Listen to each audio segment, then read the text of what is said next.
Effective at midnight, we will impose a 25% tariff on all foreign-made automobiles. 这局可以吃鸡好不好？相信我，应该。I won my last match. I just see him sitting. He's been a fan of ours, OK。 and he understands this. 我等他不玩了啦。 Economists a lot better than anybody whatsoever. 跟随他。 Thank you, Mr. President. I grew up just north of Detroit, Michigan, in home county, known as the home of the 你 Reagan 看跳哪里哦？ My first vote for 有 President 谁离开？ Ronald Reagan. 要 I 跳 thought he was 鱼 gonna be 干 the 什 best 么？ president I ever saw in my lifetime until Donald J. Trump came along. My entire life, I have watched plant after plant after plant in Detroit and in the metro Detroit area.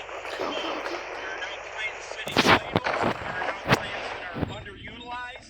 And Donald Trump's policies are going to bring product back into those underutilized plants. There's going to be new investment. There's going to be new plants. 抢物资是吧？ And the UAW members, I brought 20 of them with me. They're sitting right over here. We support Donald Trump's policies on tariffs 100%. So, Mr. President, we can't thank you enough. And in 6 months or a year, we're going to begin to see the benefits. I can't wait to see what's happening 3 or 4 years down the road. Thank you, Mr. President. What a great guy. He got it right from the beginning. He got it before almost anybody else. This group over there, they got it 发 too. 财工。 And, you know, we won the state of Michigan. We won almost all of 是 them. 北京也不错。 But we won Michigan by a lot, and I want to just thank you all. The auto workers were fantastic. The Teamsters were fantastic. Everyone was pretty good, I will tell you. Thank you very much. I appreciate it. You're going to be very happy very soon. And you probably see what's happening with all of the, not only car companies, but car 都 companies. 不要 in 收完了，不用 particular. 收。 All of the ones that are moving, they're announcing day in, day out. You're seeing it. Nobody's ever seen anything like that. With today's actions, we're also standing up for our great farmers and ranchers who are brutalized by nations all over the world. Brutalized.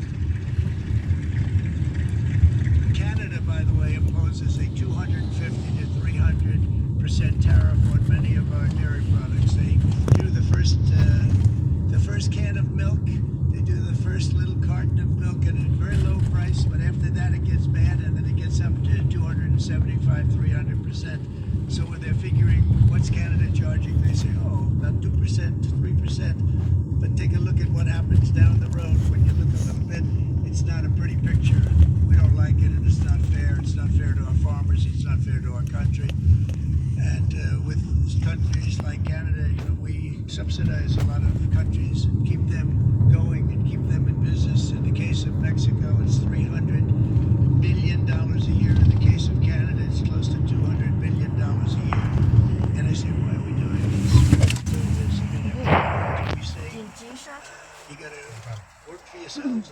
And this is why we have the big deficits. This is why we have that amount of debt that's been placed on our heads over the last number of years, and we're really not taking it anymore. 快点，快点！ Through non-tariff barriers, the European Union bans imports of most American 没有，我是看这个，我终于找到全文。 and we want to send you our 他还 cards. 找汽车工会的人呢。 We're not going to take anything that you have. Australia bans, and they're wonderful people and wonderful everything, but they ban American beef, yet we imported $3 billion of Australian beef from them just last year alone. They won't take any of our beef. They don't want it because they don't want it to affect their farmers. And you know what? I don't blame them, but we're doing the same thing right now, starting about midnight tonight, I would say.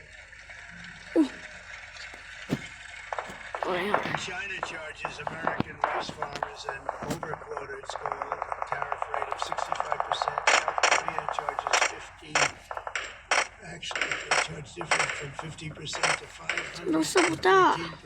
In Japan, our friend charges us 700%. But他敢单 they 发。 don't want us selling rice and other things. Who can blame them, Madam Secretary of Agriculture? Great job you did on eggs, by the way. The egg prices came down 50%. You got them down 50%. We got them Oh my God. going through high egg prices. They were fantastic job. Now we have lots of eggs in there. About 59% down.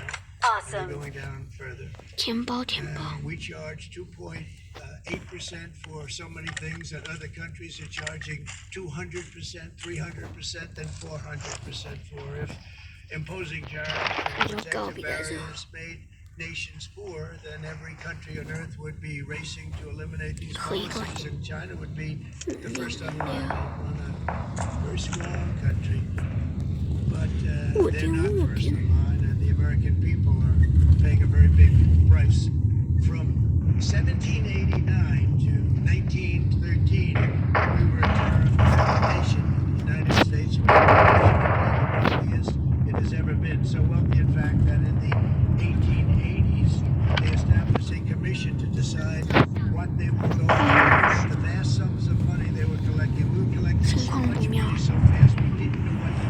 This nice dropping down. Yeah, they were going. Marco would love that problem. But that problem anyway, we're not going to have very much longer, I'll tell you. Awesome. So much money. They actually formed a commission to determine what they were going to do with the money, who they were going to give it to, and how much. Then in 1913, for reasons unknown to mankind, they established the income tax so that citizens of foreign countries would start paying the money necessary to work. Then in 1921, a very abrupt end. 他在这边淘汰我。 And it would have never happened if they had stayed with the tariff policy. It would have been a much different story. They tried to bring back tariffs to save our country, but it was gone. It was gone. It was too late. Nothing could have. 这是手榴弹， It took years and years to get out of that depression. Far longer than even FDR had that office right over there for a long period of time. The ramp system, that's rather intricate, was built because of him, and every time you walk up you think of him, and he did a great job in many ways, but it lasted long beyond his terms, as you know.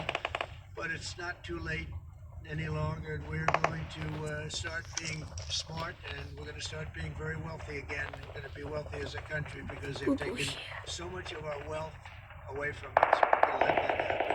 We truly can be very wealthy. We can be so much wealthier Awesome. than any country. It's not even believable, but we're getting smart. Awesome. Nearly a century later, in the face of unrelenting economic warfare, the United States can no longer continue with a policy of unilateral economic surrender. We cannot pay the deficits of Canada, Mexico, and so many other countries. We used to do it. We can't do it anymore. We take care of countries all over the world. We pay for their military.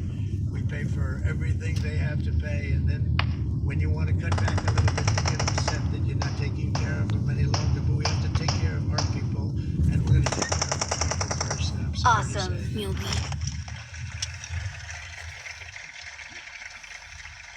And today we're standing up for the American worker, and we are finally putting America first.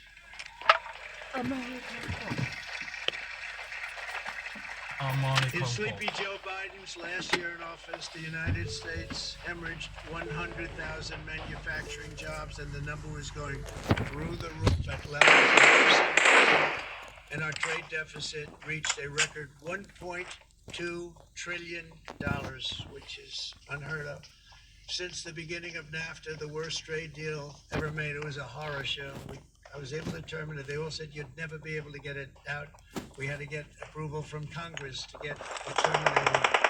We had to live with that deal. It was the worst deal, worst trade deal ever made by far. But since the very beginning of NAFTA, our country lost 90,000 factories. Think of what that is, 90,000. 因为老 Think 六 about putting a map up, putting tax on it. You wouldn't have enough room. 90,000. I said, is that possible? We had to check 4 different We are times, number and it was one. actually somewhat higher than that.